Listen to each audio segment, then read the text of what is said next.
सूर्यदेव ने विश्वकर्मा देव की पुत्री देवी संज्ञा के साथ विवाह रचाया। पर विवाह के बाद सूर्यदेव जब भी देवी संज्ञा के समीप आते तो देवी संज्ञा सूर्यदेव के तेज को सहन नहीं कर पाती। समय यूं ही बीतता गया और फिर कुछ वर्षों के बाद देवी संज्ञा ने वैवस्वत मनु, यमराज और यमुना जैसे तेजस्वी संतानों को जन्म दिया।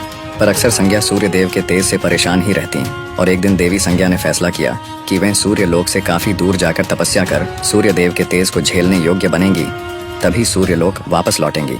पर उन्हें अपने नवजात संतानों की भी देखरेख करनी थी और साथ ही देवी संज्ञा चाहती थी कि उनके सूर्यलोक छोड़ने की बात सूर्यदेव को पता न चले। फिर देवी संज्ञा ने अपने सिद्ध से अपने ही जैसी दिखने वाली खुद की छाया प्रकट की और उनका नाम संवर्णा रखा और उन्हें सारी जिम्मेदारी सौंप कर तपस्या करने किसी अज्ञात वास पे निकल पड़ी। इसके बाद सूर्यदेव जब भी अपनी पत्नी के समीप आते तो उनके तेज से देवी संवर्णा यानी कि देवी छाया पे उनके तेज का कोई असर न होता और दोनों खुशी खुशी अपने मिलन का आनंद उठा लेते। सूर्यदेव देवी छाया को ही अपनी पत्नी संज्ञा समझते रहे और समय यूं ही बीतता चला गया। फिर धीरे धीरे वैवस्वत मनु, यमराज और यमुना भी बड़े हो गए, जिन्हें कि सूर्यदेव ने उनके काबिलियत के अनुसार उनको अपना अपना कार्यभार सौंप दिया और खुद भी अपने कार्य में व्यस्त रहने लगे, जिससे कि देवी छाया अकेली पड़ गई। जिसके बाद देवी छाया ने महादेव की तपस्या करने का निश्चय किया और फिर महादेव की तपस्या में पूरी तरह से लिप्त हो गई।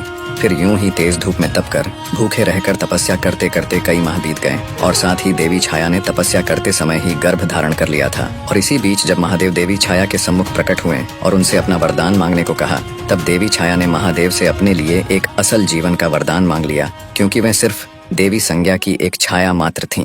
दरअसल देवी संज्ञा के एक अरसे से सूर्यलोक वापस न लौटने के कारण अब देवी छाया के अंदर एक असल जीवन पाने की इच्छा जागृत हो चुकी थी। फिर महादेव तथास्तु कहकर अंतर्धान हो गए। फिर कुछ महीनों बाद देवी छाया ने एक दिव्य शिशु को जन्म दिया, पर वह दिव्य शिशु कुपोषित और काले रंग का हुआ, जिसे देख देवी छाया चिंता में डूब गईं। पर कुछ समय बाद उन्होंने खुद के मन को समझा लिया। दरअसल देवी छाया के भूखे प्यासे और कड़ी धूप में तपस्या करने के कारण ही उनके शिशु का रंग काला हुआ। साथ ही इसके पीछे उनके छाया होने का भी प्रभाव उनके शिशु पे ही पड़ा और यह दिव्य काले रंग का शिशु कोई और नहीं बल्कि स्वयं शनिदेव ही थे। फिर देवी छाया शनिदेव का लालन पालन यूं ही करती रहीं और एक दिन सूर्यदेव सूर्यलोक में स्थित अपने महल अपनी पत्नी से मिलने के लिए आए, जहां उनकी पत्नी ने उन्हें पुत्र शनि से मिलवाया और पुत्र शनि को सीधे सूर्यदेव के गोद में रख दिया। पर जैसे ही सूर्यदेव की नजर पुत्र शनि पे गई, वे पूरी तरह से हैरान हो गईं और क्रोधित भी।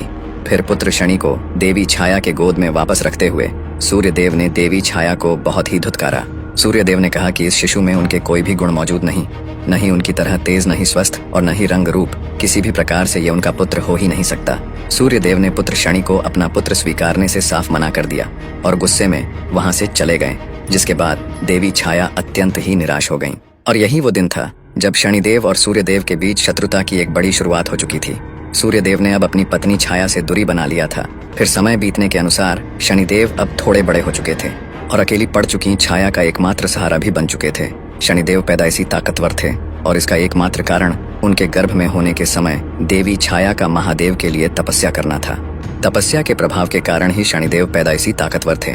ताकतवर होने के साथ साथ वे थोड़े गुस्सैल और शरारती भी थे।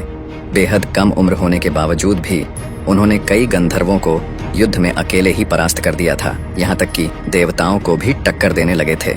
शनिदेव अपने गुस्से का प्रयोग अपनी ताकत के साथ मिलाकर किया करते और इसीलिए वे बड़े से बड़े गंधर्वों और देवताओं को अपनी ताकत का लोहा मनवा चुके थे। शनिदेव के बचपन से ही इतने कठोर बन जाने के पीछे उनके पिता सूर्यदेव के प्रति उनके मन में पल रहा क्रोध ही था और उस समय शनिदेव का एकमात्र लक्ष्य सूर्यदेव से भी ज्यादा शक्तिशाली बनकर उनके घमंड को चकनाचूर करना था। फिर समय जैसे जैसे बीतता जाता, शनिदेव के अंदर सूर्यदेव के प्रति क्रोध और घृणा की भावना उतनी ही बढ़ती जाती और इसी प्रकार शनिदेव अब युवा भी हो चुके थे।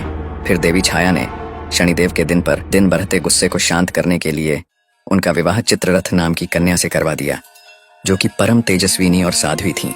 विवाह के बाद शनिदेव सचमुच काफी शांत रहने लगे थे और एक बार जब शनिदेव अपने ध्यान मुद्रा में बैठे हुए थे, तब उनकी पत्नी चित्ररथ ने शनिदेव के सम्मुख पुत्र प्राप्ति की इच्छा व्यक्त की, जिसका शनिदेव ने कोई उत्तर नहीं दिया। तमाम बार अपनी इच्छा व्यक्त करने के बावजूद भी देवी चित्ररथ को शनिदेव की तरफ से कोई जवाब न मिला। फिर देवी चित्ररथ को शनिदेव का यह व्यवहार अपमानजनक लगा और फिर देवी चित्ररथ क्रोध में आकर शनिदेव को श्राप दे बैठी। देवी चित्ररथ के श्राप के दौरान शनिदेव यदि किसी को मात्र सिर्फ देख भी लें तो उसकी तबाही निश्चित थी, यानी कि देवी चित्ररथ ने उन्हें किसी को नजर उठाकर न देखने का श्राप दे दिया। ध्यान मुद्रा से उठने के बाद शनिदेव को अपने भूल का आभास हुआ और उन्होंने अपनी पत्नी को मनाने की बेहद कोशिश की, जिसके बाद देवी चित्ररथ को भी अपनी गलती का एहसास हुआ। पर श्राप को निष्फल करने की शक्ति देवी चित्ररथ के पास न थी और फिर इस घटना के बाद से शनिदेव अपना सिर नीचे करके चलने लगे। फिर यह बात पूरे ब्रह्मांड में तेजी से फैल गई और यह बात असुरों के गुरु शुक्राचार्य को भी पता चली, जिसके बाद वे असुरों के सेनापति राहु के साथ शनिदेव के सम्मुख प्रकट हुए और शनिदेव के इस श्राप को अपनी शक्ति बनाकर देवताओं के खिलाफ इस्तेमाल करने की सलाह दी, जिसके बाद शनिदेव ने शुक्राचार्य को खुद के स्वार्थ के लिए दूसरों का इस्तेमाल न करने की सलाह देते हुए साफ मना कर दिया और शुक्राचार्य समेत राहु को वापस जाने की सलाह दे दी। इसी बीच देवी संज्ञा पृथ्वी से सूर्य देव के तेज को झेलने योग्य बनकर सूर्यलोक वापस लौट आए और फिर उन्हें अपने पीठ पीछे हुए सभी करतूतों का पता चल गया, जिसके बाद वे देवी छाया पे अत्यंत ही क्रोधित हुई और सूर्यदेव को सब कुछ सच सच बता दिया। जिसके बाद सूर्यदेव ने तो देवी संज्ञा के ऊपर अपना